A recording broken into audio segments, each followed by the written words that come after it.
সংগঠনের সাথে আছেন, তিনি সেখানকার সদস্য এবং ফাউন্ডিং সদস্য মেম্বার, এবং একই সাথে আমার সাথে যেই কাজের কর্মক্ষেত্রটা তৈরি হয়েছিল, প্রথমত আমার সুযোগ হয়েছে। আমার মনে আছে এমন পিতা তিনি বলছিলেন যে চরম একটা অপরাধ থেকে পিতা বলছিলেন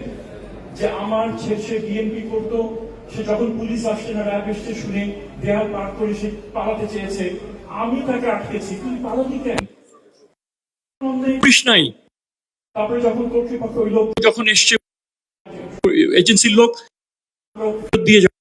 চিন্তা করেন না, ওই আশায় উনি আস্থা রেখে রাষ্ট্রীয় বাহিনী সদস্যের আশায় আস্থা রেখে নিজের হাতে ওই ছেলেকে তিনি সোপর্দ করেছেন। বলছেন কালকে আসেন, আপনি থানায় স্বীকার করেন, আমরা পরের পূর্ণতা অস্বীকার করেছেন। এবং আমি যতটুকু জানি সেই পিতা উনি দায়ী এবং সারা জীবন যে আমি এই কাজটা আমার নিজের ছেলেকে আমি ছেড়ে দিয়েছি। এবং উনি বললেন আমার এটা তার খবরটা পড়ছে, এই যে অপরাধ, আমি এক মাসের কথা জানি, যিনি বললেন আমাকে বলে গিয়েছিল ভোরবেলায় উনি ফজরের নামাজের পর থেকে তার আগে থেকে তিনি অপেক্ষা রাতে ঘুম হয় না ওনার, যখন জিপে উনি জানেন যে মানে তার আমার নিজের অভিজ্ঞতা বলি, প্রেস ক্লাবে এক অনুষ্ঠান অপরিচিত একটা ছেলে আমার আঙুল ধরেছে, বাচ্চা আমি বোধহয় ভুল করে বাবার সাথে বন্ধু করার সাথে, সে ভুল করেনি, যেহেতু আমি দু একটা কথা ওখানে বলেছি, সে আমার হাত ধরে আমার বাবাটারে আনার ব্যবস্থা। এই যে একটা অসহায়ত্ব, এই যে একটা আশা, এই যে কথা আমি এখানে একটা পোস্টারের মধ্যে এখানে আছে যে আমি বাবার ঠোঁটে চুমু আমার গালে চাই, এটা যে কত বড় একটা প্রাপ্তি থেকে বঞ্চিত হওয়া, এটাকে আমরা বুঝতে পারি, কাজেই আমাদের উপরে দায়িত্ব বর্তেছে। এই বাচ্চা যে আসছে, যে তার বাবার ছবি ধরে আছে, যে স্ত্রী বলেছিলেন আমার মনে আছে আমি বিধবা, আমি জানতে চাই তার সেই উত্তর পাওয়ার জন্য আজকে এই বিচারের দাবির কথা আমরা এখানে করছি। এবং এই বিচার হতে হবে। এখানে তার প্রথম ধাপ কিছুটা এগিয়েছে, এটা স্বীকৃতি, কমিশন হয়েছে, আন্তর্জাতিক কনভেনশনে করা হয়েছে, এবং অন্যান্য ধাপ এখানে বেশ কিছু রয়েছে, সেগুলো হয়তো হবে। আমরা করি অবশ্যই এটা নিষ্ঠার সাথে সরকার, অবৈধ সরকারের মন্ত্রী মস্করা করতেন, নিশ্চয়ই প্রেম করে পালিয়ে গেছে, অবৈধ প্রেমে আছে, কিংবা তার ব্যবসায় চিটিংবাজি করে তারা চলে গেছে। এবং সেই জন্য আমরা আবার আমি আইজির কথা পর্যন্ত আমি টেলিভিশনে শুনেছি, উনি বলেছেন আরে এই লোকগুলো তো সব অনেকে তো ফিরে আসছে, কাজে তো ঘুম হয়নি, মানে ঘুমের কনসেপ্ট পর্যন্ত তাদের কাছে ক্লিয়ার ছিল না, ঘুম বলতে কি সেটা কিন্তু তাদের কাছে, অথচ রাষ্ট্রীয় বিভিন্ন প্রতিষ্ঠানে তারা সেখানে ছিলেন। তো সেই পরিপ্রেক্ষিতে আমি মনে করি এই স্বীকৃতি হয়েছে।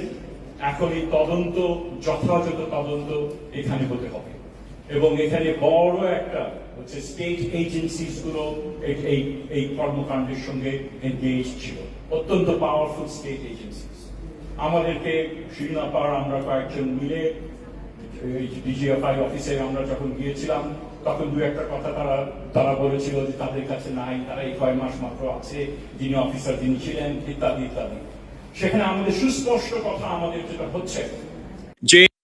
বলেন, র্যাব বলেন, ডিজিএফআই আর্মি বলেন, ডিএফআই স্পেশালাইজড এজেন্সি বলেন, অন্যান্য যে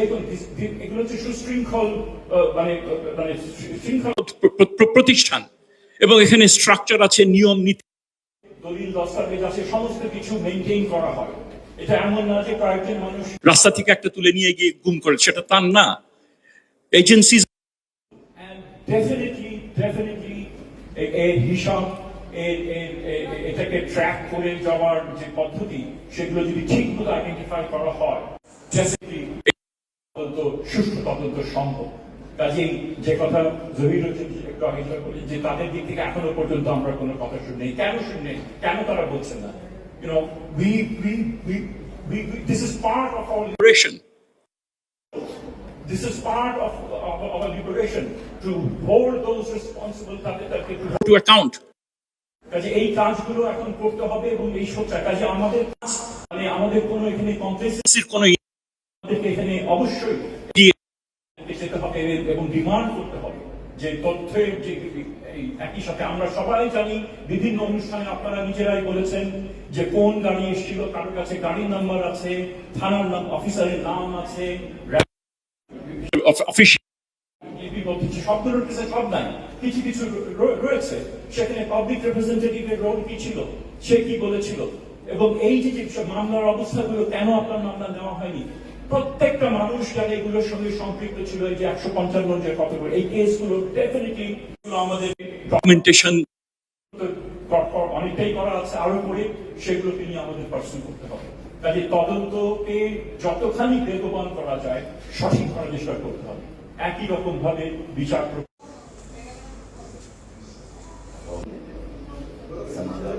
অনেক কথা হয়েছে আনুষ্ঠানিকভাবে এভাবে কখনো আমি আসি So this is an opportunity for me to work for the যাদের খবরগুলো পত্রিকায় দেখে আমরা সাংঘাতিকভাবে আন্দোলিত হতাম অনেক সময় গায়ের লোম শিহরে ওঠে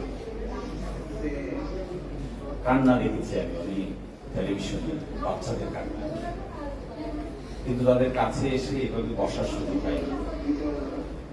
এইভাবে একসাথে তাদের সঙ্গে কাজ একটা সৌভাগ্যের সকলের ভাগ্যে জটে না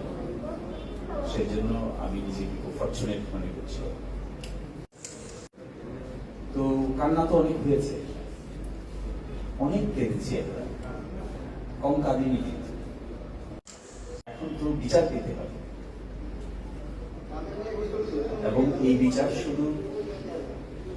আমাদের জন্য পেতে হবে তা না generation after generation. Century after century এই নেশন যতদিন টিকে থাকবে পার্শ্ববর্তী নেশনের উপরও তার প্রভাব আছে যদি সত্যিকার বিচার করা যায় এটার একটা ইন্টারন্যাশনাল আসপেক্ট আছে এই বিচারে এই বিচার শুধুমাত্র বাংলাদেশের সীমা পরিসীমার মধ্যে নয় এই বিচার পৃথিবীতে দুই ভাবে হয় অনেকটাই আমার আলোচনাটা কিছুটা থিমেটিক হবে তারপর আমি প্র্যাকটিক্যাল জায়গায় আসছি দুই ভাবে হয় enforced disappearance international criminal court room statute